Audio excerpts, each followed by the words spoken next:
we're going to head into the 40s pretty soon. You see here, this is the only time besides a very brief moment in 1980 when silver was above the 37.50 mark.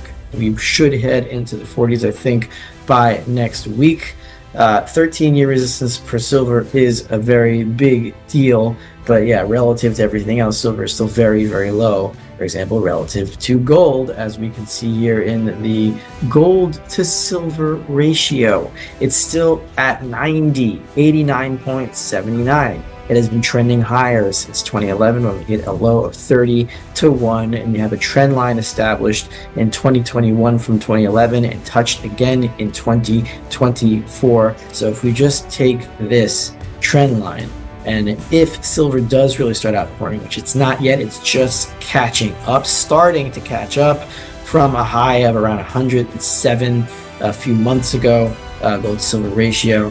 If this trend line is broken and gold remains at where we are now, around where we are now, about 33.70, now it's at 33.80. A central theme in Farber's thesis is the gold to silver ratio, currently hovering around 90 to 1. This means it takes 90 ounces of silver to buy 1 ounce of gold, a high ratio that signals silver is significantly undervalued relative to gold. He notes that the long-term uptrend in this ratio began after the 2011 silver peak. However, technical chart analysis indicates this trend is approaching a critical juncture. If silver breaks through this trend line while gold remains at its current levels, 3,370s per ounce, the ratio implies a silver price target of $44 ounce just to realign with historical correlation.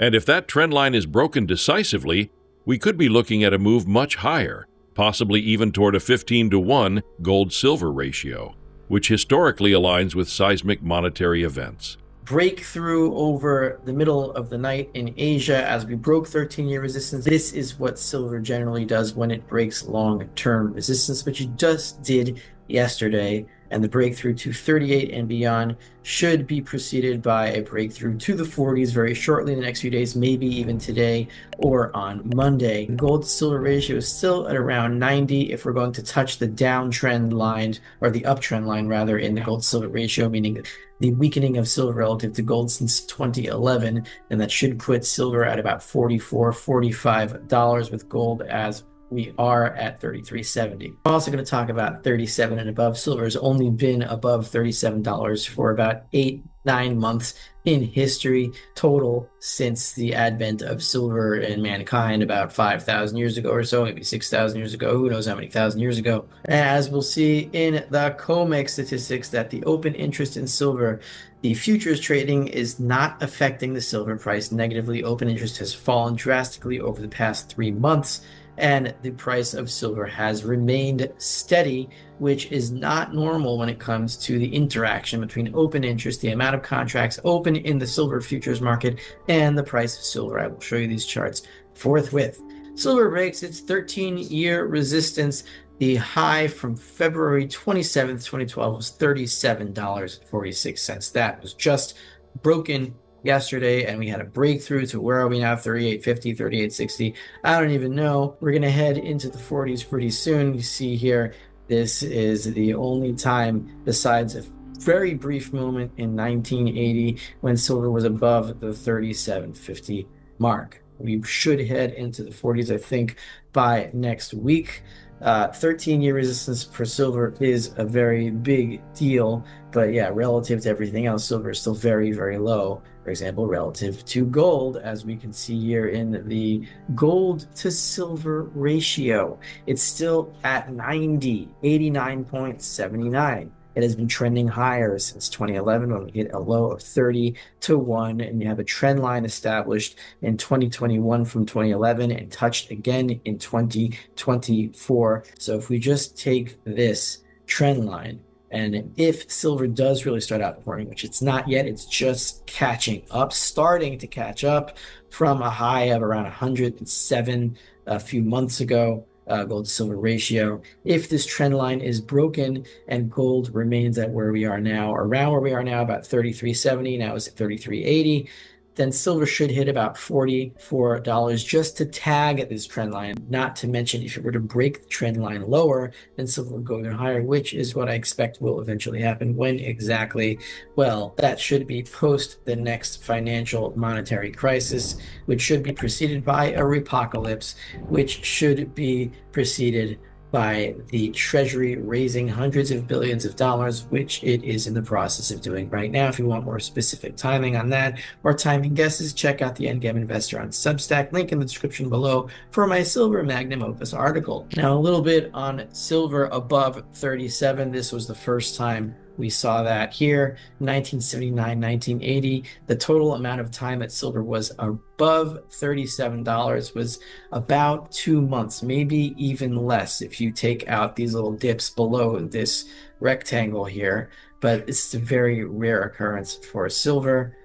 You'll see here that in 2011, it was also very rare. The total was about 4 months if you were to add this together from March to May in 2011, and then from July to about September of 2011. So 4.5 months, something like that. That is the only time when silver was above $37. And now the monetary situation is much different because the money supply and the amount of garbage in the sewage, in the monetary sewage, in the repo center below everything is about 2.7, $2.8 trillion.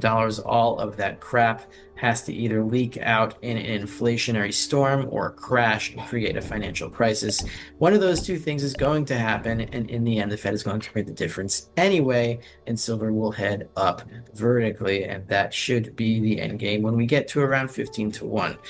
Farber reiterates that we're entering what he has long called the Endgame, a period where decades of monetary mismanagement come home to roost. He sees silver's vertical price action as inevitable once the financial system buckles under the weight of debt, inflation, and lost confidence in fiat currencies. He reminds us that we've only seen silver above $37 during two brief periods, about 2 months in 1980 and 4 to 5 months in 2011. The monetary system in 2025 is in far worse condition than during either of those spikes. This, he argues, makes the current breakout far more sustainable and profound. Farber believes that we will ultimately see a return to a 15 to 1 gold-silver ratio, a hallmark of sound money and stable economies throughout history. When that happens, silver would need to be over $220 per ounce if gold remains at $370, a truly explosive move. This is going to happen. It's not that far out. Crude oil to silver ratio. I wanted to get into this because this is relevant for miners. If you invest in silver miners, then this chart is very important. The lower it goes, the more silver is valuable relative to oil. So silver miners, especially primary silver miners, I'm not talking about the secondary miners that only mine silver as a byproduct, which is why the price of silver is generally been so low lately, because it's only a secondary product. So no matter what its price is, they sell it anyway. But here we see for the primary miners, we are at 1.814 crude oil to spot silver ratio.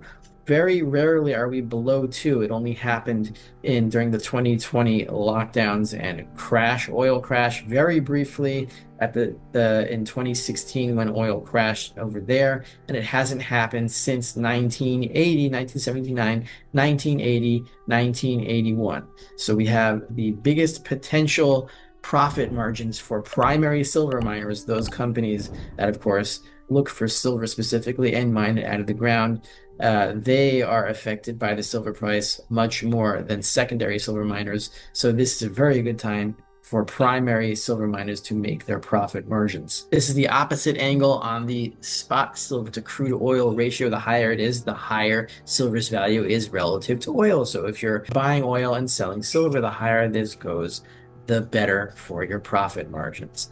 Silver is not being affected by futures selling, by a fall in open interest in silver futures. You can see here, this is a 1-year chart going back to July 2024. This is the silver price. This is open interest. You can see that every time for the last year, going back, 3, 4, 5 years, even more, but I just put in the 1-year chart so you can see more clearly the patterns here. Every time the open interest level goes down, contracts are closed out, meaning price tends to fall down with it. This was the case in July 2024 and September 2024 over here. In October to December 2024 over here, the price dropped from about 35 to what is this, 30 or so. And we saw the same fall in open interest. Same thing over here in February 2025. Same thing over here in March, April 2025. But look at this. We have a fall in open interest in the black rectangle over here from about 185,000 contracts to now 162,000. I think we're slightly lower than that now. This is a day behind this chart, but the price of silver has stayed stable despite this steep drop in open interest. The futures market is not affecting the price of silver, at least as directly as it used to. There is something else going on. Other factors are causing the rise in price. It could be industrial, it could be other things. I let you speculate. But in the end, what this means is once silver open interest heads back higher, attracting the speculators, then the price should explode higher from here, which it arguably is already doing because we're already past 38. I wanted to take a second to talk about Bitcoin. I'm going to move my face here so you can see the whole title. The Bitcoin high was still back in October 2021, very briefly broken in November, December 2025 for about 2 weeks time. When it costs 40 ounces of gold to buy one Bitcoin, whatever the unit is. So we see here the high October 2021 was here at 37.5 ounces. We're at about 35, 36 ounces now. Yes, Bitcoin has head a lot higher in dollar terms. What is it? 116, 117, $118,000. And that is an illusion, partially an illusion, because the dollar is seriously inflated. And when the dollar hyperinflates, so will the value of Bitcoin. But the problem is, what will you be able to buy things with? Bitcoin that is representative of a bunch of worthless dollars, or gold, which is money. I guess we'll find out when the end game hits. But just be careful of Bitcoin. Don't be fooled. It has not hit a new high yet. It might still because it is a slippery little bastard. But so far, the high was 4 years ago. That's all I have to say for today. We'll see what silver does over the next 2 weeks. I think it will break into the 40s very quickly. If it hasn't already done so, by the time I finish recording this, I'll see. And I'll look really stupid if it already has. But I'm used to that. That's fine. Please like and subscribe.